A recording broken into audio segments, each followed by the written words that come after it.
Votre matinale info continue jusqu'à 9h avec Nikos Sadiakis. Bonjour Sébastien Krebs. Bonjour Nikos, bonjour à tous. 3 titres à la une ce matin. L'hommage de la Vendée à ses héros, les Sables d'Olonne unis dans le recueillement Marche Blanche ce matin à la mémoire des 3 sauveteurs emportés par la tempête vendredi. Nous irons sur place dans un instant. La droite se déchire, lui prépare l'offensive post-européenne du gouvernement. Édouard Philippe attendu mercredi au Parlement, discours de politique générale. Les informations d'Europe 1 dans ce journal sur ce que dira le Premier ministre. Et puis Roland Garros, à la fin c'est toujours Nadal qui gagne. 12 finales, 12 victoires. Lui-même trouve cela incroyable, il vous le disait Nikos. Et pourtant il revient de loin, on en parle avec Corinne Boulou dans un instant. 8h12, manifestation monstre à Hong Kong. On y revient avec Vincent Herouette. 8h15, Audrey Crespo-Mara reçoit Éric Coquerel, député La France Insoumise de Seine-Saint-Denis. Europe 1. Il s'appelait Dimitri Moulik, Alain Guibert, Yann Chagnolot. Ils risquaient leur vie bénévolement pour porter secours en mer.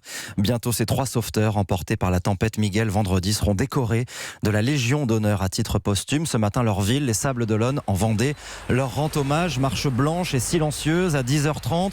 Bonjour François Coulon.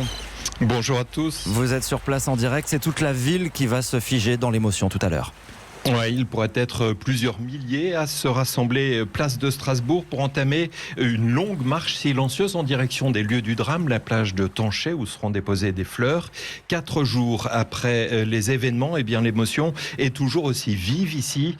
Michel et Roger participeront à la marche blanche. On est malheureux. Tout le monde ici connaît quelqu'un qui a eu de la famille qui était sur les bateaux des sauveteurs. C'est difficile de regarder la mer, de se dire que ces gens, ils ont donné leur vie. C'est sur la même longueur d'onde qu'un colonel Beltram ou que les 2 commandos marines qui sont morts pour sauver les 2 Français en Afrique de l'Ouest. C'est pareil, ils ne se sont pas posé de questions. Quelqu'un en détresse, fallait y aller, ils y sont allés. Les familles, je les soutiendrai par la pensée, par la prière, par tout ce que l'on peut faire pour les soutenir, parce qu'elles vont en avoir terriblement besoin. Alors ces familles de victimes ont bien sûr un énorme besoin de soutien moral, mais aussi matériel, comme le souligne le maire des Sables d'Olonne et la station SNSM locale. Tous 2 lancent un appel à la solidarité. On pense en particulier à la famille de Dimitri Moulik, le plus jeune des 3 disparus. Âgé de 28 ans, il était père de 2 enfants. Dans le port de pêche, les pavillons de tous les bateaux sont en berne. Une banderole a été accrochée en hommage aux 3 disparus. François Coulon en direct des Sables d'Olonne pour Europe 1.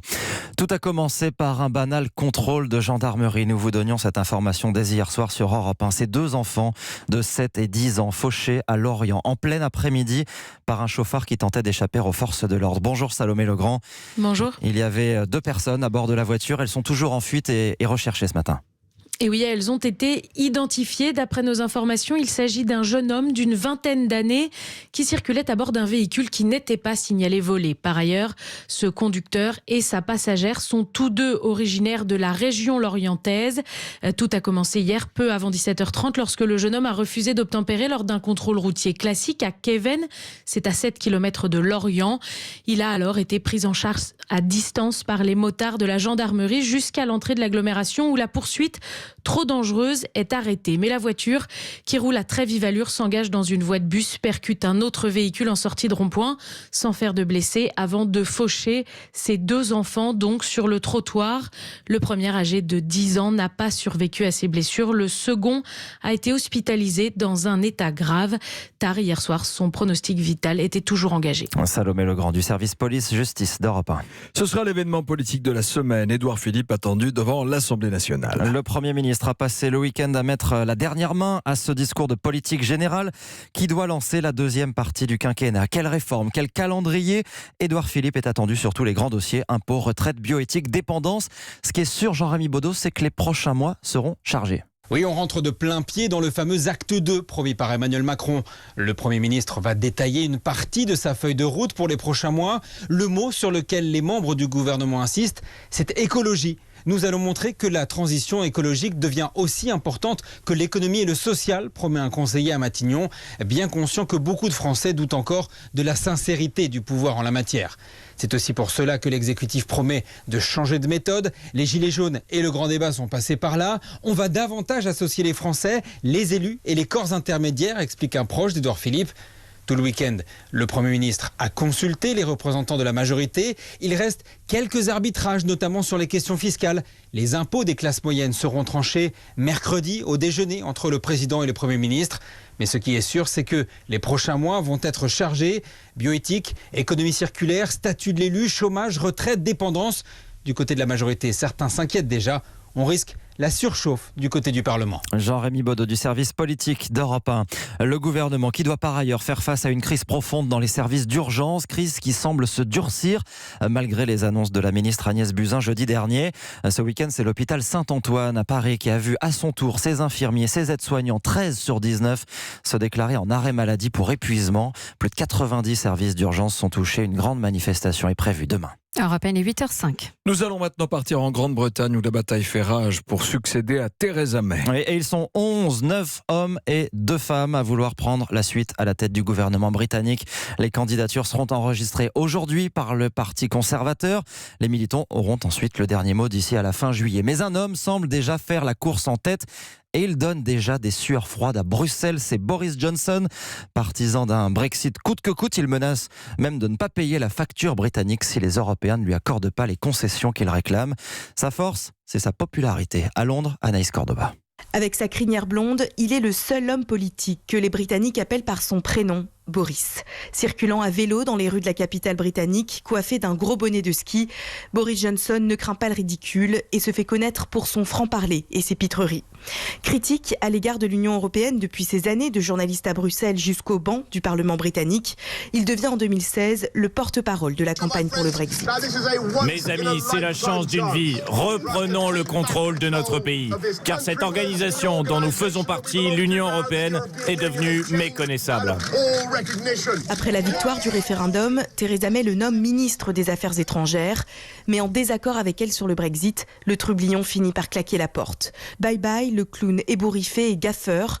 Le candidat au poste de Premier ministre a perdu du poids et remplacé les blagues par une ligne dure sur le Brexit qui promet aux Britanniques une renégociation totale avec Bruxelles ou une sortie sans accord le 31 octobre prochain. Londres, Anaïs Cordoba, Europe 1. La suite du journal avec vous, Sébastien Krebs. On va partir à présent à Oradour-sur-Glane qui commémore aujourd'hui les 75 ans d'un terrible massacre. Le 10 juin 1944, alors que les Alliés venaient tout juste de débarquer pour libérer la France, les SS y ont massacré 642 villageois, dont presque 200 enfants.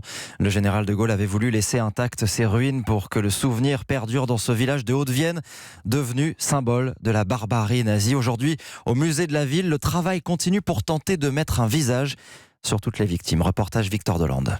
À la sortie du musée, un long couloir mène au village martyr. Sur les murs, une immense galerie de portraits des victimes, des photos collées sur des plaques en porcelaine. Les touristes les fixent longuement à l'image de Bertrand, très ému. Ça personnifie en fait l'horreur de ce massacre. En voyant particulièrement le visage de ces enfants, ça permet de mettre des traits sur un événement qui laisse complètement incrédule 75 ans après. Ces visages, c'est l'association des familles des martyrs d'Oradour-sur-Glane et le centre de la mémoire du village qui les ont retrouvés. Un travail minutieux, comme l'explique Françoise Brissot. On avait travaillé à partir des photos de classe, des photos existantes, des photos de mariage. On est allé plusieurs fois aux archives départementales où on a passé en revue tous les demandes de permis de conduire, les demandes de carte d'identité depuis les années 30. Sur les 642 victimes du massacre, il reste tout de même une centaine de noms sans photo. Plus le temps passe et plus les chances d'en retrouver une trace s'amenuisent. À Oradour-sur-Glane, Victor Delande, Europe 1. Sport maintenant, vous l'avez entendu il y a quelques minutes sur Europe 1, Rafael Nadal trouve que lui-même, cette victoire est incroyable. Il a gagné 12 fois Roland-Garros, Sébastien. Et cela, jamais aucun joueur ne l'avait fait avant lui dans aucun tournoi du Grand Chelem. 12 finales, 12 victoires. Nadal a éclaté en sanglots après 4-7 et 3 heures d'un match accroché contre l'Autrichien Dominic Thiem. Bonjour Corinne Boulou. Bonjour Sébastien. Malgré tout, il n'a jamais vacillé tout au long de la quinzaine et pourtant, ça n'était pas une évidence vu son début de saison. Oui, c'est vrai que Rafael Nadal est obligé ces dernières années de composer avec des blessures, une blessure au pied en début d'année, un genou qui grince sur la tournée américaine et donc une préparation perturbée. L'Espagnol n'arrive à Roland-Garros qu'avec une seule victoire en poche sur terre battue, mais Une fois sur ces terres parisiennes, eh bien, le numéro 2 mondial, qui avait même pensé interrompre sa saison pour récupérer, enchaîne les victoires jusqu'à cette finale où Nadal fait du Nadal en mode rouleau compresseur face à un vaillant Dominic Thiem. Finaliste en Australie, l'Espagnol s'offre hier un 12e titre à Roland-Garros, 2 fois plus qu'une autre légende du tennis, le Suédois Björn Borg, tout simplement phénoménal, et à 33 ans avec 18 titres de Grand Chelem au compteur, eh bien, il n'est plus qu'à 2 longueurs du record de Roger Federer à l'orée de la saison sur herbe. Un mot de ce Roland-Garros en pleine mutation. On a connu une fin de tournoi à nouveau agitée avec une programmation encore perturbée par la météo. A priori, l'année prochaine, c'est fini tout ça ? Écoutez, la première aile du fameux toit qui doit permettre de jouer en cas de pluie doit être posée mi-septembre pour des premiers essais en mars prochain. Ce qui est sûr, c'est qu'il y aura un éclairage sur les 4 principaux cours de Roland-Garros pour la prochaine édition qui éviteront l'interruption des matchs pour cause d'obscurité.